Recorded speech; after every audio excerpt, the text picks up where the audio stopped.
నమస్తే, welcome to Sakshi exclusive. Hi friends, నాకు నేనే తోపు అనుకునే అమెరికాకి ఈ మధ్య ఓ పెద్ద అంతర్జాతీయ సంస్థ చాలా పెద్ద షాక్ ఇచ్చింది.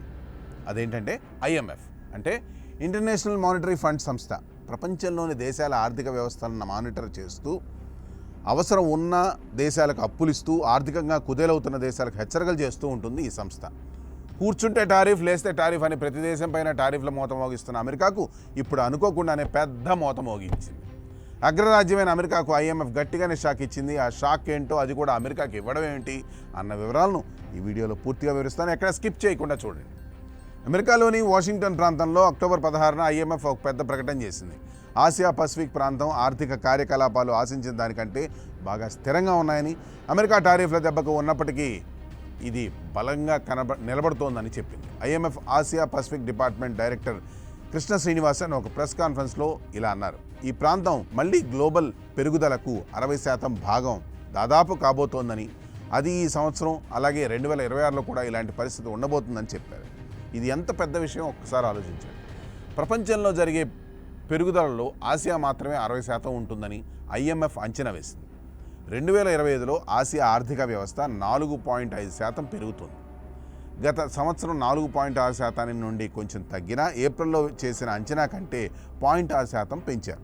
2026లో అది 4.1%కి వస్తుందని అంచనా. అది ఒక ఆశాజనకమైన చిత్రమే, కానీ ఎలా జరిగింది? శ్రీనివాసన్ చెప్పినట్టు కంపెనీలు టారిఫ్లు పెంపులు ఎదుర్కొనేందుకు ముందుగా ఎక్స్పోర్ట్లు పెంచాయి. ప్రాంతీయ వ్యాపారం గణనీయంగా పెరిగింది. మరింత ఆసక్తికరంగా ఆర్టిఫిషియల్ ఇంటెలిజెన్స్ ఏఐ ద్వారా వచ్చిన టెక్నాలజీ బూమ్ ఎక్స్పోర్ట్లను బలోపేతం చేసింది. ముఖ్యంగా దక్షిణ కొరియా, జపాన్లో కూడా ఇలానే జరిగింది. షేర్ మార్కెట్లు బాగా పెరిగాయి. దీర్ఘకాలిక రుణాల ఖర్చులు తగ్గాయి. డాలర్ బలహీనపడింది. ఇవన్నీ ఆసియాను ముందుకు నడుపుతున్నాయి. అయితే ఈ కథలో ఒక ట్విస్ట్ ఉంది ఫ్రెండ్స్. ఐఎంఎఫ్ హెచ్చరించింది, పెరుగుదల అంచనా మెరుగుపడిన రిస్కులు ఇంకానే ఉన్నాయి. అలాగే అవి డౌన్ సైడ్కి మొగ్గు చూపుతున్నాయి. అమెరికా టారిఫ్లు ఇంకా పెరిగే అవకాశం ఉంది. వ్యాపార విధానాల్లో అనిశ్చితి, భౌగోళిక రాజకీయ ఉద్రిక్తతలు ఇవి పెరిగితే వడ్డీ రేట్లు మళ్ళీ పెరగవచ్చని వినికిడి. ఆర్థిక పరిస్థితులు గట్టిపడితే కొన్ని దేశాల్లో రుణభారం పెరిగి పెరుగుదలను అడ్డుకోవచ్చు. ఐఎంఎఫ్ ఈ విషయంలో ఒక పరిష్కారం కూడా సూచించింది. వ్యాపారం పెట్టుబడులను పెంచే సంస్కరణలు చేస్తే దీర్ఘకాలిక పెరుగుదలకు ఇది సహాయపడుతుందని, ఏకకాలంలో సంస్కరణలు చేస్తే ఆసియా భవిష్యత్తు అమెరికా కన్నా మరింత బలంగా మారుతుందని శ్రీనివాసన్ అన్నారు. అసలు ఇది ఎలా జరుగుతుందంటే, ఆసియా ప్రపంచ జీడిపిలో పెద్ద భాగం కలిగి ఉంది. మన దేశాల్లో ఉద్యోగాలు, వ్యాపారాలు, టెక్నాలజీ అవకాశాలు ఇక్కడే ఆధారపడి ఉన్నాయి.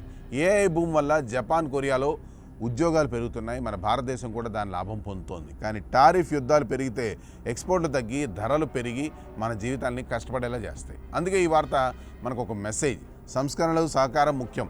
ఐఎంఎఫ్ ఈ అంచనా పెంచడం వల్ల మన పెట్టుబడిదారులు, వ్యాపారులు ఆశతో నిండి ఉంటారు. కానీ రిస్కులను కూడా గుర్తుంచుకోవాలి. ఫ్రెండ్స్, ఆసియా ఆర్థిక వ్యవస్థ ఒక భారీ షిప్ లాంటిది. సముద్రంలో తుఫాన్లు వచ్చినా సరైన దిశానిర్దేశంతో ముందుకు సాగుతుంది. ఐఎంఎఫ్ ఈ హెచ్చరికలు ఇవ్వడం వల్ల మన ప్రభుత్వాలు, కంపెనీలు మరింత జాగ్రత్తగా ప్లాన్ చేస్తాయి. భవిష్యత్తులో ఏఐ, ఇంట్రా రీజనల్ ట్రేడ్ వంటి డ్రైవర్లు మనల్ని మరింత ఎదుగుదలకు దారితీస్తాయి. మీరేమనుకుంటున్నారు? ఆసియా పెరుగుదల మన దేశానికి ఎలా లాభం? అలాగే ఐఎంఎఫ్ షాక్ అమెరికాకి ఎలా అనిపించింది? మీ అభిప్రాయాలను కామెంట్స్లో పంచుకోండి. This is Harikrishna signing off for Sakshi digital.